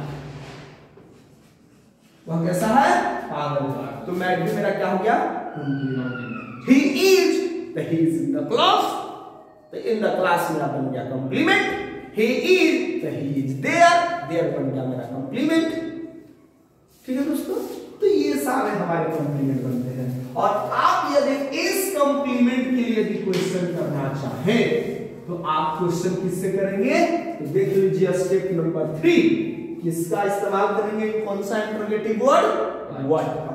और आंसर हमारा मिल जाएगा what is he, what is he, तो आंसर मिलेगा ही इज अ प्लेयर।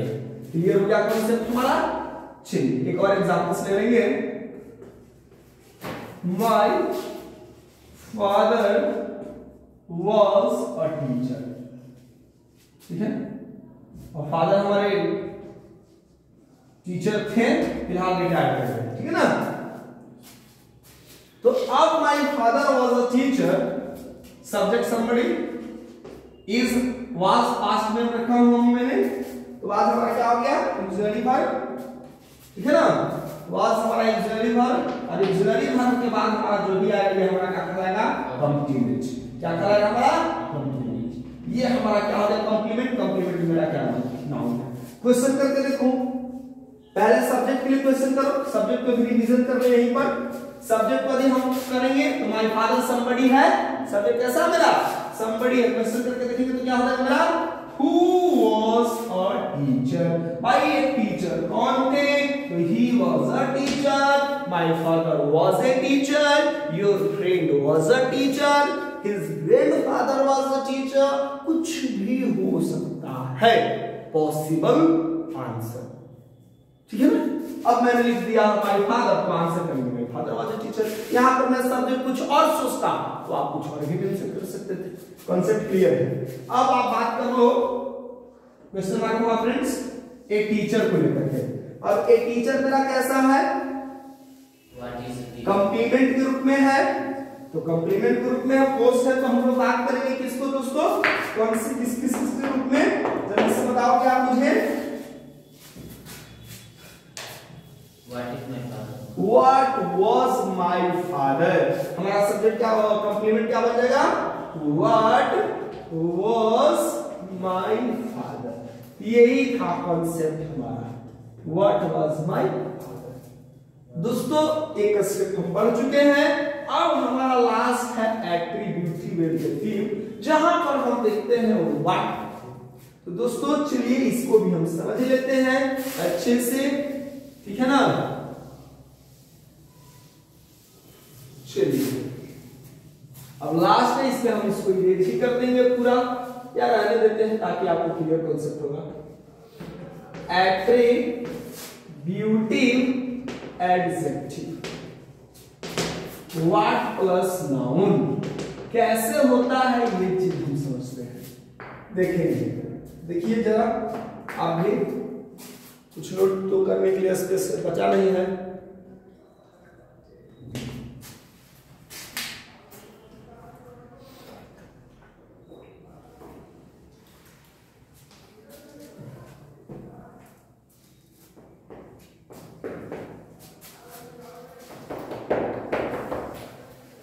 चलिए मैं आपको अब एक चीज को डिस्कस करना चाहूंगा, ये हमारा होता क्या है। तो देखिए गौर से हम लोग, जो हमारा एट्रीब्यूटिव एडजेक्टिव क्या होता है दोस्तों? एडजेक्टिव क्या होता है? अराइवल के अनुसार पर एडजेक्टिव्स को दो भाग में क्लासिफाई करते हैं, ठीक है ना? Kinds of adjective as per arrival in a sentence. यानी मैंने क्या बोला? Types of adjective as per arrival, ठीक है? As per arrival. दोस्तों सेंटेंस में इसके आगमन के अनुसार हम लोग एडजेक्टिव को दो भाग में क्लासिफाई करते हैं, ठीक है ना? एक जो है हमारा क्या होता है कि ये नाउन के साथ आता है और एक बिना नाउन के साथ आता है। तो दोस्तों वैसा एडजेक्टिव जो नाउन के साथ आता है, हम ऐसे एडजेक्टिव्स को कहते हैं कि ये एडजेक्टिव जो है एट्रीब्यूटिवली इस्तेमाल किया गया है, ठीक है?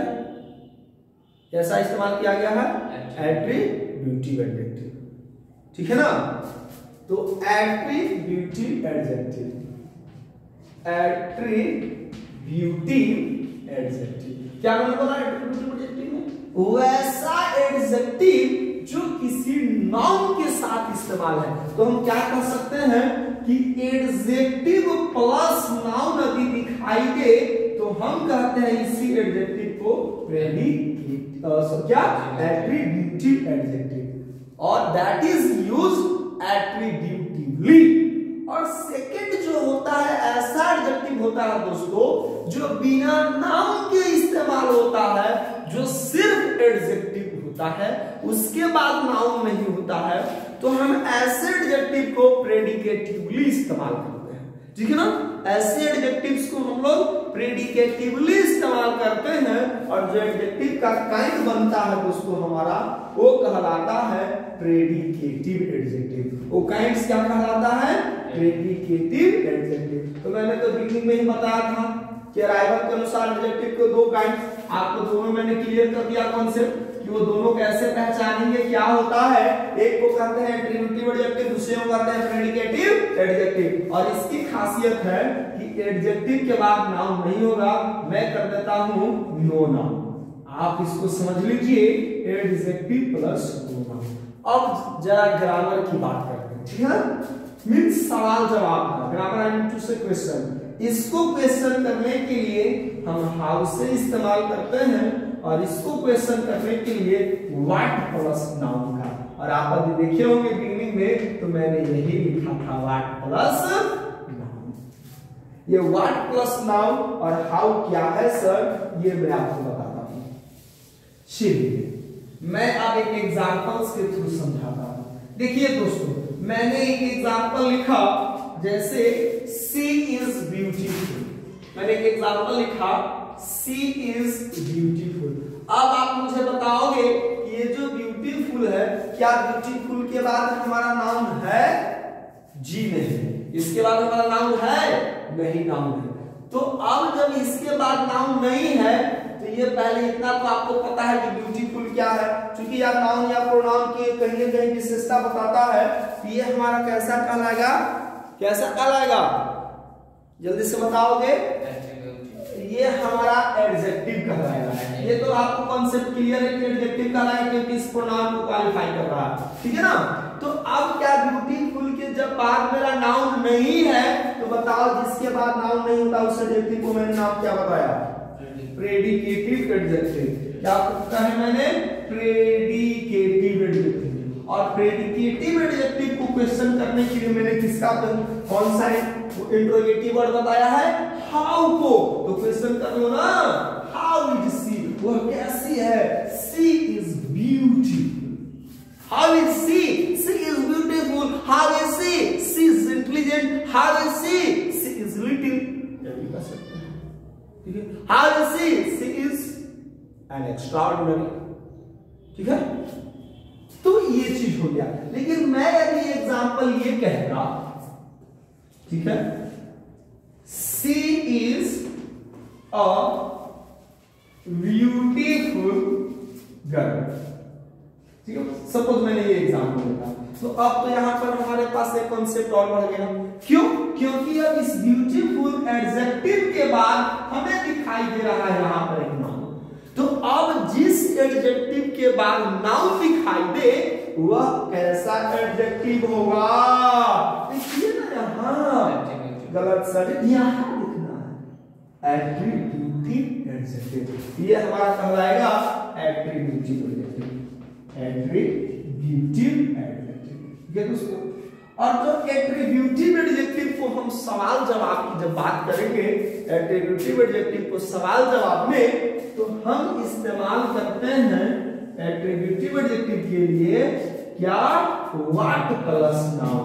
यानी एडजेक्टिव को पूछने के लिए हम व्हाट लगाते हैं। सबसे पहले मैंने लगा दिया व्हाट। अब नाउन किधर है? एक ही तो नाउन दिखाई दे रहा है गर्व, तो हमने गर्व को लगा दिया व्हाट गर्व। व्हाट गर्व इट सी। और आपने पहली बार जाना कि व्हाट का मतलब क्या होता था। मैं समझाने वाला हूं व्हाट का मतलब कैसा होता है। व्हाट गर्ल इज सी, वह कैसी लड़की है। व्हाट गर्ल इज सी, समझ में बात है? व्हाट गर्ल इज सी, वह लड़की कैसी है। तो ये हमारा किसको क्वेश्चन पूछा गया? एट्रिब्यूटिव एडजेक्टिव को। एक सवाल लेंगे प्रैक्टिस सेशंस के लिए और ये हमारा खत्म हो गया और हम लोग बिल्कुल इस टॉपिक के एंड पर पहुंच चुके हैं, क्योंकि हमारा बचा हुआ है विच और व्हिच को। चलिए पहले हम लोग एक एक और देखेंगे। पूरी डीपली हम लोग बात कर रहे हैं, सारा कांसेप्ट क्लियर हो जाना चाहिए। ठीक है, चलिए एक एग्जांपल से ले लेते हैं। दूसरा एग्जांपल चलिए क्या मेंशन कर ले? Boys are, चलिए the boys are intelligent. अब the boy is intelligent के बाद कोई नाम नहीं है, कैसा नाम? एडजेक्टिव कहलाएगा प्रेडिकेटिव। कैसा कहलाएगा दोस्तों? प्रेडिकेटिव। और अभी हमने आपको डिस्कस किया प्रेडिकेटिव को पूछने के लिए कौन सा एडजेक्टिव इंट्रोगेटिव वर्ड इस्तेमाल करते हैं? हाउ का। आपने समझ लिया हाउ। तो हाउ आर द बॉयज, भाई लड़के कैसे थे? लड़कियां बहुत मार्वेलस थी यार। They are, how are the boys, लड़के काफी अच्छे मिले, लड़के टैलेंटेड थे, लेबोरियस थे, इंडस्ट्रियस थे, हार्ड वर्किंग थे, कहीं न कहीं इसमें मेहनत भी थे जो बच्चे। तो हाउ आर दी बॉयज। मैं एग्जांपल और ले लेता हूं। दूसरा, they are hard working students, hard working, they are hard working boys. लोग हार्ड वर्किंग करने वाले लड़के हैं, भाई लड़के काफी मेहनत करते हैं। बॉयज नाउन हो गया, ये मेरा एडजेक्टिव। अब चूंकि एडजेक्टिव के बाद नाउन है तो एडजेक्टिव कैसा एडजेक्टिव बन जाएगा हमारा? जल्दी से बताओ। प्रेडिकेटिव नहीं सर, एट्रिब्यूटिव। ठीक है, एट्रिब्यूटिव एडजेक्टिव को व्हाट प्लस नाउन। देखिए बगल में मैंने सेंटेंस लिखा था, आंसर हो जाएगा what was are they. What was are they, यही कॉन्सेप्ट हमारा हो जाएगा दोस्तों। What was are they, what was are they, वे लोग किस तरह के लड़के हैं? They are intelligent boy, they are industrious class boys, they are hard working boy. ये दोस्तों बढ़ जाते हैं एक कदम विच की ओर। दोस्तों विच का इस्तेमाल हम करते हैं पहला हमारा किस किस कंडीशन में। चलिए विच को हम लोग देखेंगे। चलिए शुरुआत कर ले यहीं से, यहीं से। विच को हम लोग पूछते हैं किन किन कंडीशन में। तो विच का दो कंडीशन है दोस्तों, ठीक है। चलिए विच का हमारा कौन कौन से है? चलिए दोस्तों विच को हम लोग समझते हैं बारीकी से, ठीक है। विच को हम लोग किस किस कंडीशन में समझते हैं? सबसे पहले विच का हम जो इस्तेमाल करते हैं एक वो है सिलेक्शन के लिए, फॉर सिलेक्शन जब हम किसी चीज को सिलेक्ट करते हैं हमारे पास बहुत सारे ऑप्शंस दिए जाते हैं, ठीक है, और उसमें से यदि आप पूछा जाता है कि भाई इनमें से तुम किसको सिलेक्ट करते हो, तो हम इंट्रोगेटिव प्रोनाउन इस्तेमाल करते हैं, वो है हमारा विच का। इसके अतिरिक्त दोस्तों हम कहां पर इस्तेमाल करते हैं, तो विच का इस्तेमाल हम लोग करते हैं डिमोन्स्ट्रेटिव प्रोनाउन, और दूसरा हम कहते हैं डिमोन्स्ट्रेटिव एडजेक्टिव। यानी दोनों ही कंडीशन में दोस्तों हम इस्तेमाल करते हैं आपका विच का। प्रोनाउन के भी कंडीशन हो और एडजेक्टिव के भी कंडीशन हो, दोनों ही कंडीशन में हम इस्तेमाल करते हैं विच, ठीक है। अब एक सवाल और है कि सर डिमोन्स्ट्रेटिव प्रोनाउन क्या होता है। फ्रेंड्स, मैं पढ़ा रहा हूं आपको इंट्रोगेटिव प्रोनाउन, और आप कभी नहीं जानते हैं कि हमारा डिमोन्स्ट्रेटिव क्या होता है, तो दोस्तों इसी वीडियो की सीरीज में या प्लेलिस्ट में आप चले जाइए, आप वहीं पर हमारा देख लीजिएगा। मैंने रिसेंटली डिमोन्स्ट्रेटिव प्रोनाउन को डिस्कस किया है। मैं बता दूं आपकी जानकारी के लिए, जो डिमोन्स्ट्रेटिव प्रोनाउन होता है वो होता है हमारा दैट, वो होता है दिस, एक हमारा होता है बीच, और अगला हमारा विच। यही सारे वर्ड्स को हम कहते हैं डिमोन्स्ट्रेटिव प्रोनाउन, और हम कहते हैं इसको डिमोन्स्ट्रेटिव एडजेक्टिव। क्या सर यही सारे वर्ड्स दोनों होते हैं? जी हाँ दोस्तों, आप बिल्कुल सही सुन रहे हो। जब इन सब के बाद मेरा नाउन होता है दोस्तों, तो हम कहते हैं डिमोन्स्ट्रेटिव एडजेक्टिव, और जब इनके बाद नाउन नहीं होता है तो हम कहते हैं इनको डिमोन्स्ट्रेटिव प्रोनाउन। तब तो बहुत आसान है सर, मैंने बिगिनिंग में ही कहा है सेशन काफी इंटरेस्टिंग और आपके लिए इजी रहेगा। इंटरेस्टिंग है और साथ ही साथ कंफर्टेबल है, आप बिल्कुल आसानी से बना सकते हो, ठीक है दोस्तों। तो चलिए वाट वाला कंडीशन खत्म हो चुका है, इसको हम सफाया कर देते हैं, बढ़ते हैं हम लोग अपने टॉपिक की ओर। एक एग्जांपल में ले रहा हूं जहां से हम क्लियर करेंगे अपने कॉन्सेप्ट को कि हमारा क्या है, एडजेक्टिव है या प्रोनाउन है। तो आइए इसको हम लोग देखिए, ठीक है ना। चलिए, दिस, ठीक है, this beach is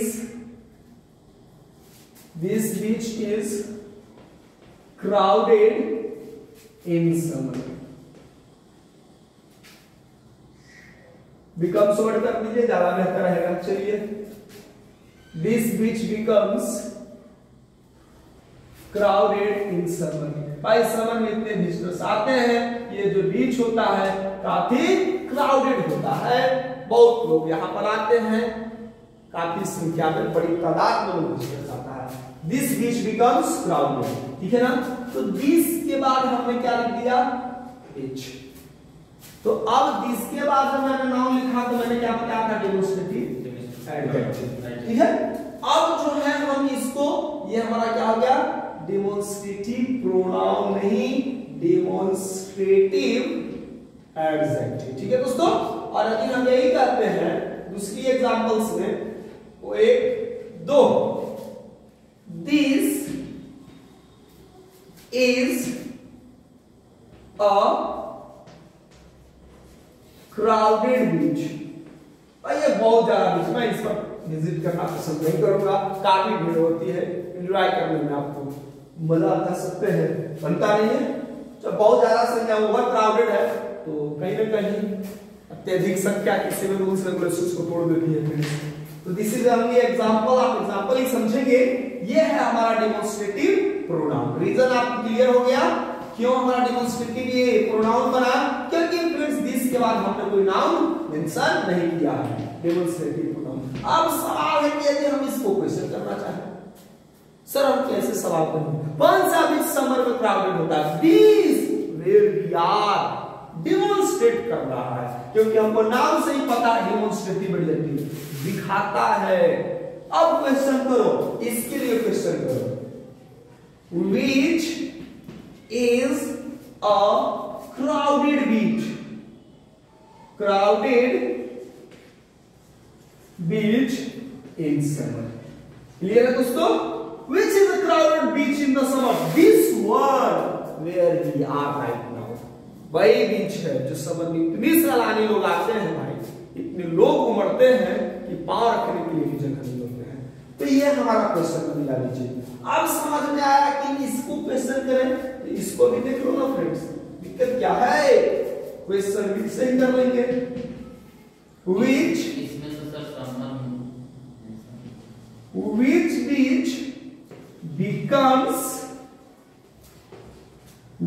beach becomes crowded in summer? Crowded in summer. चलिए, which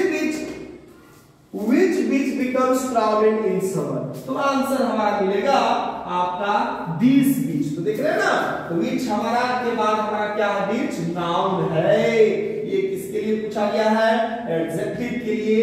ये किसके लिए पूछा गया है, प्रोनाउन के लिए। तो which जो हम लोग इंट्रोगेटिव प्रोनाउन जाने दोस्तों, ये हमारा होता है डिमोंस्ट्रेटिव प्रोनाउन के लिए और डिमोंस्ट्रेटिव एडजेक्टिव के लिए। कांसेप्ट क्लियर करो?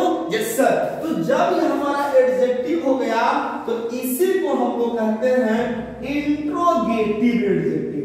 जब दोस्तों मैं आपको एडजेक्टिव डिस्कस करूंगा तो वहीं पर हम डिस्कस करेंगे।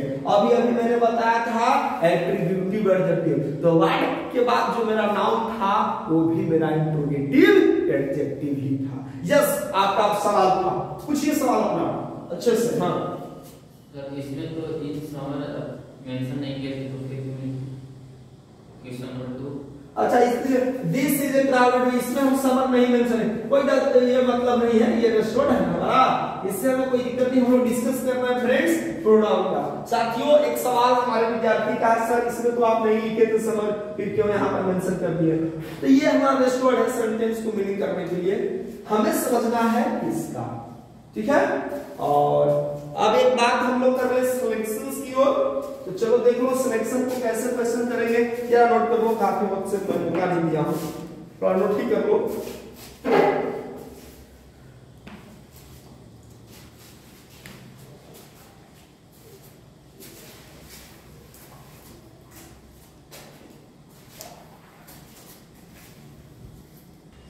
चलिए दोस्तों, ये हमारा हो गया डेमोंस्ट्रेटिव प्रोनाउन की कॉन्सेप्ट क्लियर, डेमोंस्ट्रेटिव एडजेक्टिव का कॉन्सेप्ट क्लियर। अब हम बात करेंगे फ्रेंड्स सिलेक्शन की, यानी विच का इस्तेमाल हम सिलेक्शन के रूप में कैसे करते हैं दोस्तों। और अभी सिंपल सेंटेंस भी लिया जा सकता है इस पर, तो जो एक और ही बता देता हूं क्योंकि एक एग्जांपल लिया मैंने, इस पर मैं कुछ और एग्जांपल ले लेता हूं ताकि आपका कॉन्सेप्ट क्या होगा, क्लियर हो जाए। जैसे कि आप simple sentence low, this book is yours, या दिस बुक इज योर्स। तो अब यहां इसके बाद नाउन है, तो हमारा कौन सा प्रोनाउन हो गया, डेमोंस्ट्रेटिव प्रोनाउन होगा, नहीं होगा, नाउन एडजेक्टिव बन गया डेमोंस्ट्रेटिव एडजेक्टिव, ठीक है ना दोस्तों। और अब यह सवाल करने की बात आएगी तो कर लो सवाल, which book is yours? Which book is yours? ठीक है, ये कॉन्सेप्ट हमारा क्लियर हो गया, which book is yours। और यही सेंटेंस इसको ऐसे लिखो, अब this is your book, this is your book, ठीक है। तो दिस हमारा क्या बन गया सेकंड सेंटेंस में, डेमोंस्ट्रेटिव प्रोनाउन। अब प्रोनाउन हो डेमोंस्ट्रेटिव या एडजेक्टिव हो, भाई हमारे लिए तो इंट्रोगेटिव वर्ड विच ही है। तो फ्रेंड्स हमारे लिए जो इंट्रोगेटिव वर्ड्स क्या है, प्रोनाउन तो क्या है, विच है, बना लीजिए आप फ्रेंड्स इस्तेमाल करोगे, विच is your book, which is your book. ये कॉन्सेप्ट आपका रहता है कि क्या हो गया, क्लियर हो गया, विच इज योर बुक, तो आंसर मिलेगा दिस इज योर। चलिए, ये था आपका डेमोंस्ट्रेटिव पर। अब थोड़ा जल्दी फास्ट बढ़ जाएंगे सिलेक्शंस की ओर। सिलेक्शंस के लिए आप कैसे करेंगे, जैसे बहुत सारे हमारे पास यहाँ पर ऑप्शंस दिए गए हैं, तो आप सेलेक्ट कर सकते हो। जैसे which pen do you like most, या आप इसी को कह सकते हो, जैसे दोनों कंडीशन समझाता हूं। विच इज योर पेन, ठीक है, विच इज योर पेन। यहाँ पर ढेर सारे आपको कलम दिए गए हैं, सपोज, ठीक है ना, और उसमें से पूछा जा रहा है बताओ भाई which is your pen, this one, that one, ठीक है ना, आप चूज करो। अब 5 दिन सपोज मैं आपको दिखाता, मैं पूछता चलो चूज करो इसमें से कोई भी एक फिंगर, ये करते हैं हम लोग बचपन में इस तरह की एक्टिविटी करते थे, नंबर इतना जोड़ो, ये करो, ऐसे करो। तो हम सिलेक्ट कर रहे हैं विच इज योर पेन, ठीक है ना, विच इज योर फेवरेट कलर। हम लोग सवाल पूछते हैं ना, यानी हम लोग क्या करते हैं, जो भी कलर्स हैं हमारे 7 8 कलर जो भी आपको दिखते हैं, 7 जो हमारे सन रे में आपको जो मिलता है 7 कलर, आप पढ़े भी होंगे फिजिक्स में, विच इज योर फेवरेट कलर, ठीक है। तो यानी आप क्या कर रहे हो दोस्तों, सिलेक्ट कर रहे हो। तो सिलेक्शंस में हम इसका इस्तेमाल करते हैं, आपको इंट्रोगेटिव वर्ड विच का। ये सब प्रोनाउन है हमारा पार्टिसिपल स्पीच में। कौन सा प्रोनाउन, इंट्रोगेटिव प्रोनाउन। बिल्कुल भी आप कंसेप्ट को क्लियर रखेंगे, ठीक है। और भी आप कह सकते हैं select which of these girls do you love most, ठीक है। भाई इन सारे में से तुम किसे सबसे ज्यादा मानते हो, किसे ज्यादा सबसे लव करते हो, यानी which of these girls do you love most, यानी once again ढेर सारी गर्ल्स हैं, उसमें से आप क्या कर रहे हो, पिक कर रहे हो, सिलेक्ट कर रहे हो, भाई चूज कर रहे हो। फॉर एग्जांपल लेता हूं, which of these books, which of the books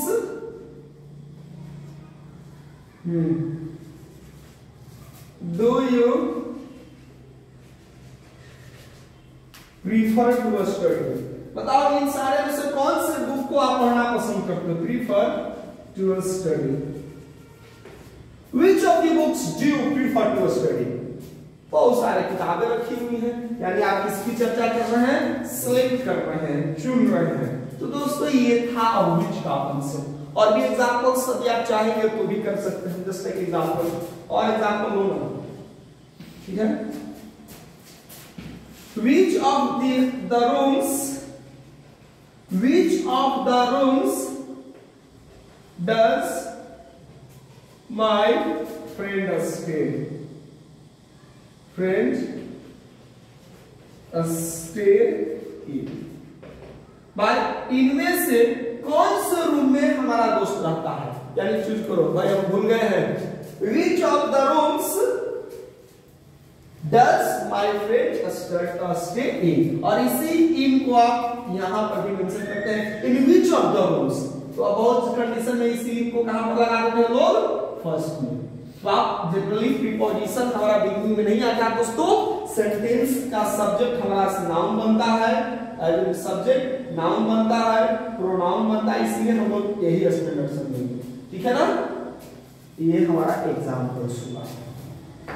और अब हम बात करेंगे जो हमारा आज का आखिरी पॉइंट है, वो है मेरा हुज। तो आइए हुज को हम लोग समझते हैं कि आखिर हुज क्या होता है, ठीक है ना। चलिए दोस्तों, हुज हमारा क्या होता है, ये चीज को हम समझते हैं, हुज को, ठीक है। हुज हम कहां कहां इस्तेमाल करते हैं, तो दोस्तों हुज का दो कॉन्सेप्ट हमें समझना है। एक हुज का कॉन्सेप्ट हमें समझना कहां पर है दोस्तों, एक हम लोगों को कॉन्सेप्ट समझना है, एक इस्तेमाल हम लोग करते हैं पॉजेसिव प्रोनाउंस में, पॉजेसिव प्रोनाउंस, और दूसरा होता है हमारा पॉजेसिव एडजेक्टिव। अब दोनों क्या सर एक ही होता है, नहीं दोस्तों, पॉजेसिव प्रोनाउन अलग होता है, पॉजेसिव एडजेक्टिव अलग होते हैं, ठीक है। कौन कौन से होते हैं ये मैं आपको बताता हूं। देखिए प्रोनाउन फर्स्ट पर्सन में यदि हम माइंड का करेंगे तो दोस्तों हमारा जो एडजेक्टिव बनता है वो बनता है मेरा माइंड। यदि हम सेकेंड पर्सन फर्स्ट पर्सन का प्लूरल आवर को उठाएंगे, ठीक है ना, तो पॉजेसिव प्रोनाउंस आवर्स उठाएंगे तो एडजेक्टिव बनता है दोस्तों हमारा आवर। गौर से पहले आप देखिएगा ये कैसे टेबल है, ठीक है ना, पॉजेसिव प्रोनाउन पॉजेसिव एडजेक्टिव। और डिस्क्रीट तो मैंने दोस्तों केस वाला नाउन एंड दी केस वाला वीडियो में फ्रेंड्स आपको काफी डिटेल में मिल जाएगा। तो फ्रेंड्स चैनल पर नए होंगे तो आप जरूर चैनल को सब्सक्राइब कर लीजिएगा दोस्तों, और पसंद आया हो वीडियो तो दोस्तों लाइक कर लीजिएगा और दोस्तों के साथ शेयर भी कर लेंगे। चलिए दोस्तों हम बात कर रहे हैं possessive adjective and possessive pronoun की। तो विस्तृत अध्ययन के लिए आप चले जाइएगा noun and the case table में, केस वाले वीडियो में, वहां पर बहुत सारी आपको इंफॉर्मेशन मिल जाएगी। और हम बात बढ़ेंगे आगे फ्रेंड्स। सेकंड पर्सन का पॉजेसिव प्रोनाउन योर्स होगा दोस्तों, एडजेक्टिव की बात करेंगे तो योर, ठीक है।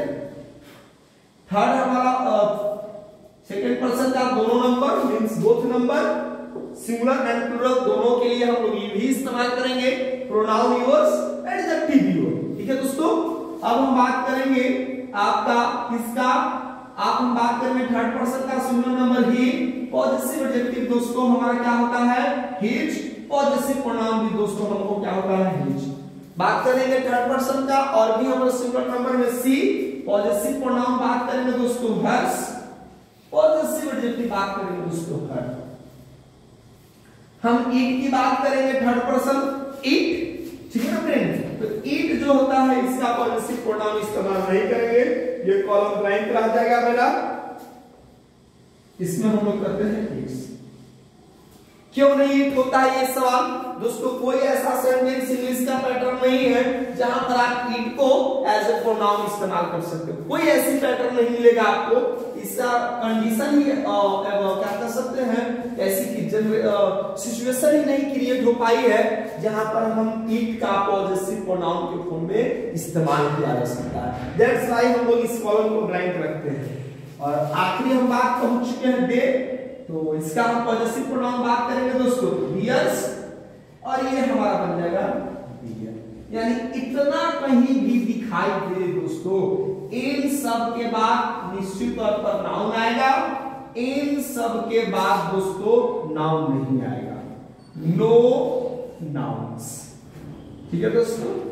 क्या हमने जाना डिफरेंसेस, पॉजेसिव प्रोनाउन के बाद नाउन नहीं आता है दोस्तों, पॉजेसिव एडजेक्टिव के बाद मेरा नाउन आता है। ये कॉन्सेप्ट आप जरूर देख लीजिएगा क्या है कैसे है, मैं अब आपको आगे बताता हूं, ठीक है दोस्तों। चलिए एक बातें और हम लोग कर लेंगे, अब हम कैसे सर हुज को इस्तेमाल करते हैं, बहुत सिंपल है ना। आप एग्जांपल बताओगे माइंड से, आप एग्जांपल बताओगे माइंड से। चलिए एग्जांपल्स लेते हैं। The English club, ठीक है, The English club is our institute। भाई मेरा नहीं हम सबका है, ठीक है ना। तो ये आवर आपको दिखाई दीजिए सर, ये है आवर, देख लिया आपने, ये हमें दिखाई दिया आवर।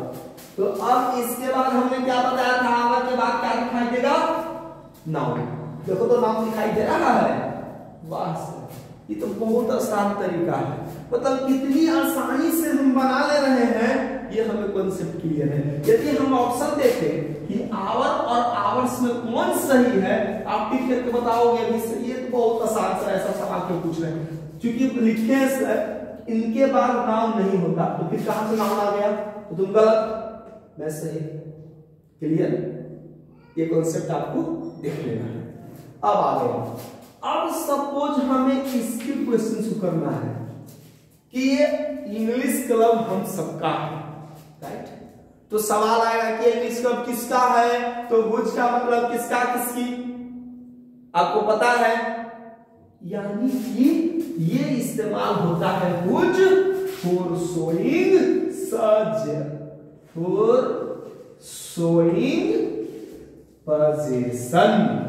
यानी हमने जाना कि हुज का इस्तेमाल हम करते हैं अधिकार दिखाने के लिए कि भाई इस पर अधिकार हम लोगों में से किसका है, ठीक है ना। तो अब हमारा एग्जांपल लो, whose institute is the English club, is the English club. भाई ये इंग्लिश क्लब किसका है? तो आंसर मिलेगा हम सबका, किसी एक का नहीं है। क्लियर है? आंसर क्या मिलेगा? Whose institute is the English club. ठीक है, अब वाली एग्जाम्पल से ही हम लोग लिखते हैं दूसरी एग्जाम्पल। तब आप मुझे बताइएगा क्या होगा दोस्तों। द इंग्लिश क्लब, तो ये हमारा क्या हो गया? जल्दी से बताओ। डेमोन्स्ट्रेटिव एडजेक्टिव, क्योंकि उसके बाद नाउन है। The English club is ours, hours और आवर। अब बताओगे कौन सा सही होगा? आवर्स। अब आपको पता है सर, देखिए तो इनकी आवर होता तो सर हमें क्या जरूरत थी? नाउन की। इसमें अब नाउन है नहीं, तो कौन कॉलम हो जाएगा? पजेसिव प्रोनाउन वाला। कॉन्सेप्ट क्लियर हुआ? चलिए, द इंग्लिश, अब क्वेश्चन पूछना है ना हम लोगों को, तो पॉजेसिव प्रोनाउन क्वेश्चन किससे करेंगे? हुज से। क्वेश्चन करो, whose is the English club. भाई इंग्लिश क्लब किसका है? हम लोग को आंसर मिलेगा the English club is our. आप सभी बच्चों का है, एक एक विद्यार्थी जो यहाँ बैठ कर नहीं पढ़ रहा है, इन सबका इक्वली राइट है। आप आते हो, ऐसे पढ़ते हैं, जो आपका प्रॉब्लम्स होता है वो प्रॉब्लम्स को हम लोग मिलजुल कर सॉर्ट आउट करते हैं। ये हो गया, तो यही था हमारा पॉजेसिव क्या? पॉजेसिव प्रोनाउन और पॉजेसिव एडजेक्टिव, और हम लोग देख रहे थे हुज को एज ए इंट्रोगेटिव प्रोनाउन। एक दो सवाल और कर लेंगे ताकि बेटर इस पर भी प्रैक्टिस हो जाएगा। चलिए हर पर एग्जांपल लेते हैं। चलिए,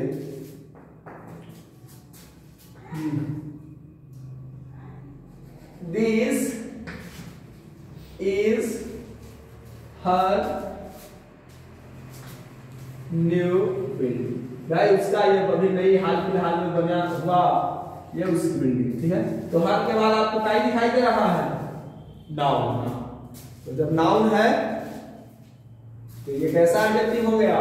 पॉजेसिव एडजेक्टिव। चलो क्वेश्चन किससे करेंगे? हुज से। बनाओ, whose new building is this. भाई ये नई बिल्डिंग इमारत किसकी है? तो आंसर मिलेगा दिस इज हर, ये उसकी है। ठीक है ना, ये हमारा क्या हो गया? डिटरमाइनर। क्यों? क्योंकि इसके बाद हमें क्या दिखाई दे रहा? नाउन।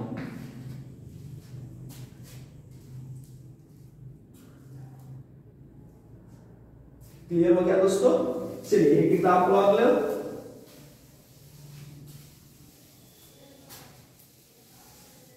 चलिए एक एग्जांपल और देखेंगे हम लोग, जैसे दिस बिल्डिंग इज हर या हर्स।